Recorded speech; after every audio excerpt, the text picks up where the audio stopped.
Hey everyone, me Kevin here. It's another deranged day where we have yet more dead who just want to live in peace. I don't care if you're Jewish or Palestinian or German or American. People who want to live in peace deserve to live in peace. Yet here we are again. And just moments ago, Donald Trump released one of his first statements, but I expect major action is going to follow very soon. And I'm going to break down exactly what I think Donald Trump is going to do next. Now, whether you or not you like Donald Trump, I don't think should stand in the way of the history of what we know about Donald Trump versus prior presidents.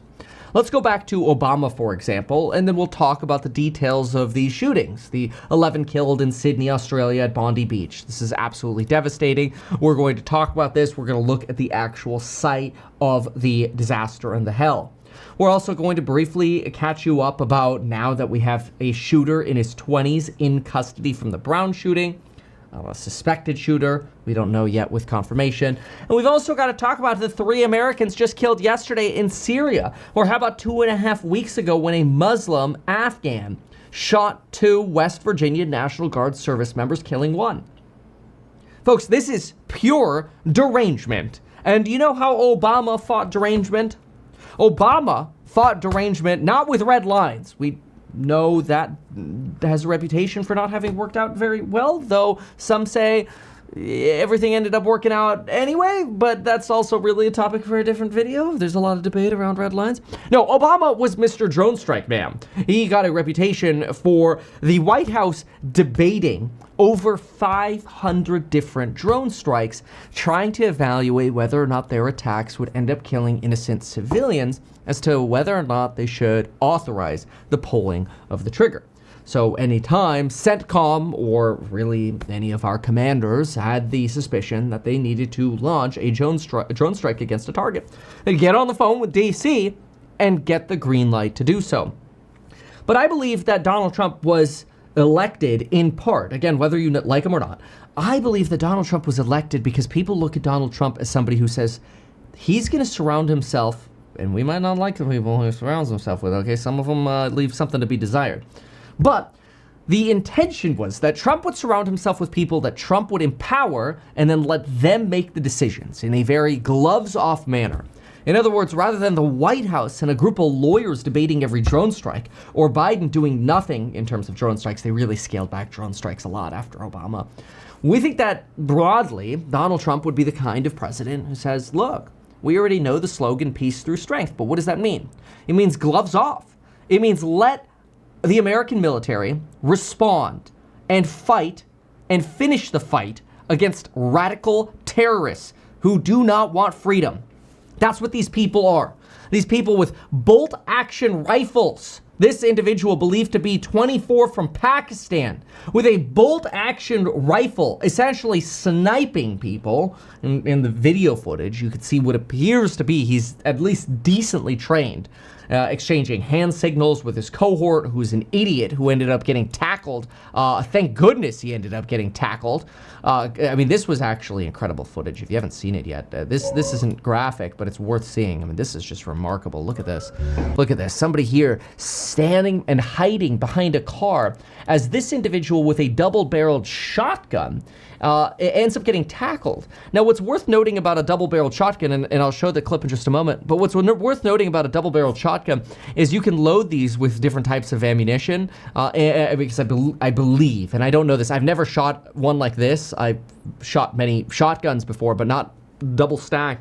And I believe you can load these with different types of ammunition. I did end up seeing buckshot on the floor, but if you end up using slugs, these things are like snipers. It's worth remembering that, and that's why I mentioned this. So for example, one devastating strategy that I've seen people do on the range when I take my shotgun, which is built on an AR-15 platform, what some people will do is they'll load their mags with a slug and buckshot, slug, buckshot. And so it means every other shot, you got a close shot, you got a range shot, close shot, range shot. Devastating. These weapons are really devastating. These are killing weapons. They're so terrible. They're really they're for like zombie apocalypses. It's terrible. But slugs in a shotgun are incredibly brutal. And they are like snipers. They are very accurate. You can hit a target from very far away. And so this is devastating. So when people hear shotgun, sometimes they think only up close. Why is this person sniping with a shotgun? If you get the right ammunition in, this is like a sniper. It's devastating. But anyway, take a look at this takedown here. There's a lot of debate around this takedown too. A lot of people are saying that this individual here, mind you, in the white shirt, who is also Muslim, at least that's what's believed, right? I get it. A lot of people are like, oh, here we go again. It's the Muslims killing. The Muslims are incompatible with society or whatever. I don't believe that. I think there are a lot of radicals that are incompatible with society. I don't think that just because somebody is Muslim, they are automatically a radical. But there are a lot of historical examples of Muslims who are radicalized from the faith that they have as a foundation, and then somehow they get triggered and radicalized. I mean, the Boston Marathon, those were self-radicalized Muslim brothers. The Madrid train bombings, or attacks rather, this was Al-Qaeda inspired / affiliated. The Chechen separatists for the Moscow theater. Remember the devastating Moscow theater? People were running for the exits and they're getting gunned down in a theater by 5-6 different gunmen with rifles. This is terrible. The Beirut embassy bombing, Islamic Jihad. This is all in the name of jihad. The Iranian embassy takeover in the 80s, the Paris-Nice. This was absolutely disastrous, the Nice attack. ISIS, or ISIS-inspired at least. 9/11, Al-Qaeda. Right? This is terrible. So yeah, obviously there are links with terror groups and Islam, but that doesn't make everybody who is, an adherent of Islam or a Muslim a terrorist. And so, this person's a hero right here. What a badass. You've got this co-shooter, the partner of the person who's getting tackled here, on a bridge just to the right, could easily kill this 43-year-old. And yet he's tackling the guy with the shotgun. This is incredible bravery. Now, this is the moment where a lot of people say he should have shot him. But he doesn't. He ends up putting the gun down in front of the tree. This guy walks back to the bridge. Now, as this guy walks back to the bridge, he ends up teaming up with his homie again, and they keep freaking shooting. So yeah, the guy's a hero for disarming him. And I understand why some people are like, you should have killed him. The guy's still a hero. It doesn't make him less of a hero. But the point is, this is devastating. This is the map, by the way. This was the Hanukkah celebration on the lawn. You had about 1,000 celebrating Hanukkah here, the start of Hanukkah. This first arrow here I drew is where you just saw that video footage of that disarmament. That was really impressive. And then this is sort of the trajectory of shooting. Though you do end up, if you see bridge videos, you'll see shooting in all directions because you have police converging to fire upon them. Keep in mind that one of these shooters was Pakistani, allegedly, and just 24 years old. 12 people were killed, at least the latest numbers here. 2 shooters, 6:47 p.m. the shooting begins, 12 people killed, 29 individuals injured, 2 officers injured. One of the shooters is dead. One of the shooters is in critical condition. They had an ID in their car. Benjamin Netanyahu criticizes the PM in Australia for not stopping the disease of hatred. But that's the problem, okay? That's the problem. You can't just say, oh, because some Muslims are terrorists, everyone is bad who's Muslim. How do you target just the radicals? And that's where I think Donald Trump is going to go off on terror. We are going to see, I think, a new war on terror. And I'm going to combine, this is my theory here, my opinion, I'm going to combine the fact that midterms are coming up with this. So moments ago, Donald Trump says, quote, there will be a lot of damage done to the people that attacked our troops in Syria. You might remember this. Yesterday, we had 3 Americans killed in Syria. One of them was a translator. The other 2 were American soldiers, and they were on a convoy in Syria. Now, again, a lot of people say, why is America in Syria? It's to make sure that Iran, who backs groups like ISIS and these terror groups, Hezbollah and the Houthis and Hamas, It's to make sure that Iran and Russia doesn't take control of the power vacuum left after the fall of the Assad regime in Syria. So yeah, we got 2,000 troops in Syria. Now I get it. On one hand, people are like, man, why are American soldiers over there? We shouldn't be over there. And on the other hand, people are like, yeah, Trump, peace through strength. How do you have peace through strength without having American forces in Syria? It's going to get worse. This is my opinion. My opinion is that because Donald Trump knows that right now his economic plans aren't really helping in the K-shaped economy of recovery here, right? Or suffering is really what it is right now. Because his economic plans aren't actually helping right now, his tariffs might actually be doing the opposite, making things worse for farmers and, you know, Americans struggling to pay the frickin' bills. I think that Donald Trump needs a win. He needs a big win before midterms. And so I suspect that Donald Trump is going to rage a campaign against terror cells throughout the world. We already see what he's doing with targeting Venezuelan drug traffickers on boats coming to America. Pete Hegseth is such a, you know, take Trump for every word he says, that when Trump says there will be no survivors in our attacks, Pete Hegseth, at least this is, you know, there's big debate around this, okay, I want to be clear, big debate about this. Pete Hegseth is like, yeah, launch the Hellfire missile against that drug trafficking boat. Oh, is that 2 survivors we see there? Hit him again. Make sure none of them survive to send a message. You know, obviously there's a lot of criticism for this. It's like, hey, is that a war crime? You know, if people are surrendering, you know, if they're floating in water holding on to wreckage like Rose from the Titanic, and you drop another Hellfire missile on her, or him, you know, whatever, you know, is that a war crime?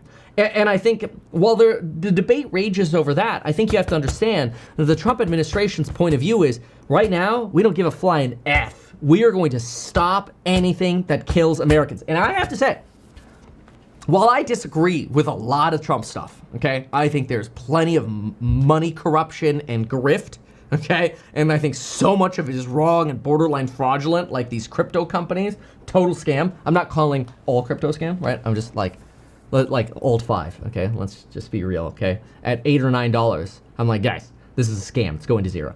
It's like $1.50 now. It's already down like 90%. It's gonna keep going. I expect it'll get delisted soon. Well, I disagree with all of that. I have to say,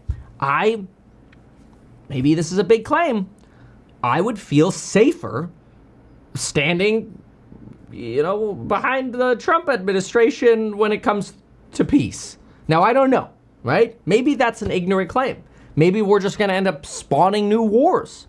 But let's just be real. I'd rather have somebody that says, I will protect Americans at all costs. You spill American blood, I will absolutely obliterate you. I like that idea because I do not like the idea that people who radicalize others to conduct these attacks constantly survive and get away with this stuff. And so I think Donald Trump needs a win for midterms, and he's going to get really aggressive. I think we're going to see a lot of bombings against ISIS targets. I think we might see renewed conflict with Iran. I do think there are chances this could unfortunately spill over into greater issues, which obviously then conflicts with Donald Trump's, you know, no new wars argument.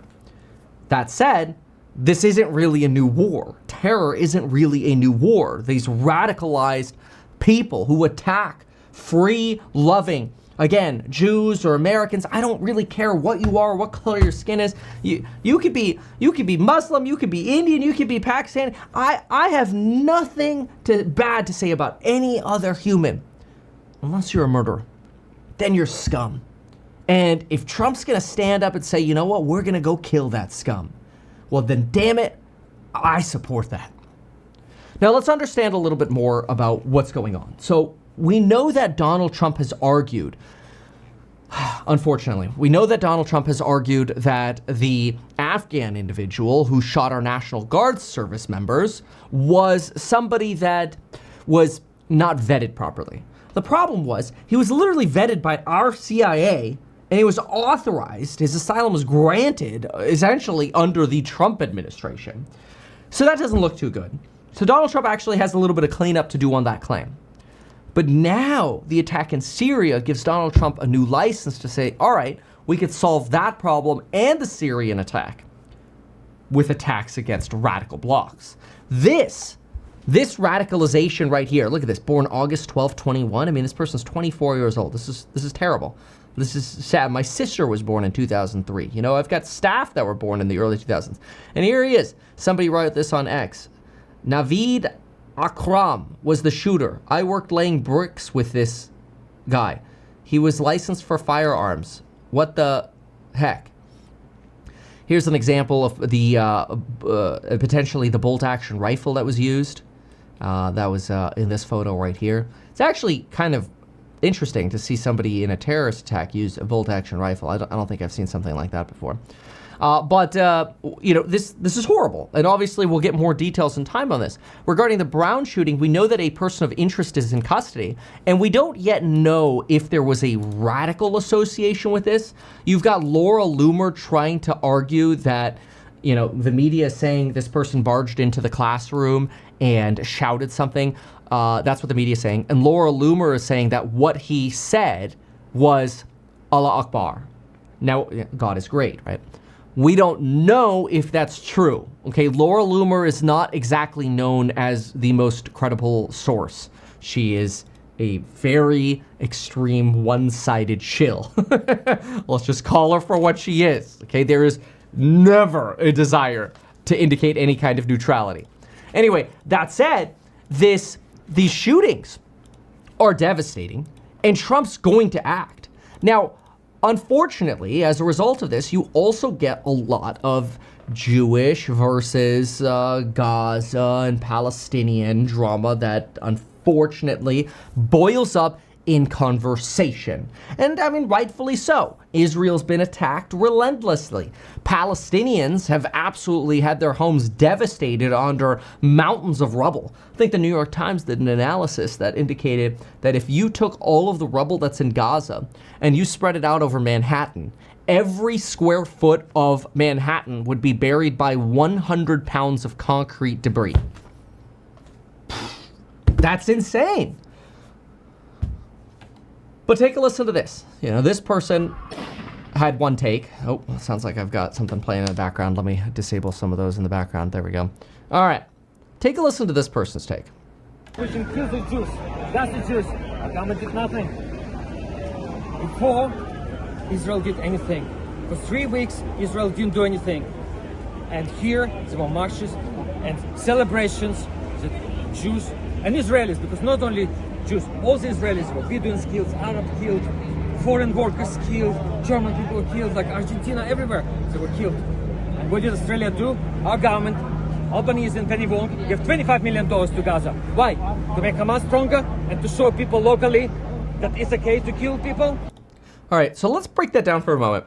The Australian government doesn't give money to the government of Gaza, which there really isn't a government. The Palestinian authority really has no power. Hamas is now a splinter cell group of maybe 30 different cells of terrorists. The problem with this aid that is being referenced is a lot of this is aid to companies like the World Food Program. Australia gave $6 million to them, $5 million to UNICEF for children that are starving, $5 million to the Red Cross, $2 million for the Jordan Hashmit charity organization for medical supplies. In total, they've given about $130 million, and the vast majority of this funding has either gone to shelter, education, basic services, nutrition and protection programs, food, distribution, medical and service responses. But that's not the impression that people are left with. People are left with, I paid tax dollars and it went to that area, and people of that same religion are now killing my neighbors. You know, that's what comes across. And this is exactly why I think that Donald Trump has a real potential here to score massive wins amongst otherwise disconnected people. I think Donald Trump can score massive wins for not only Jews and Americans, especially those who've had loved ones killed in these disasters, but also potentially massive wins globally by ramping up what has already existed. It's not a new war, a war on terror. Ramping up and finally trying to actually end it.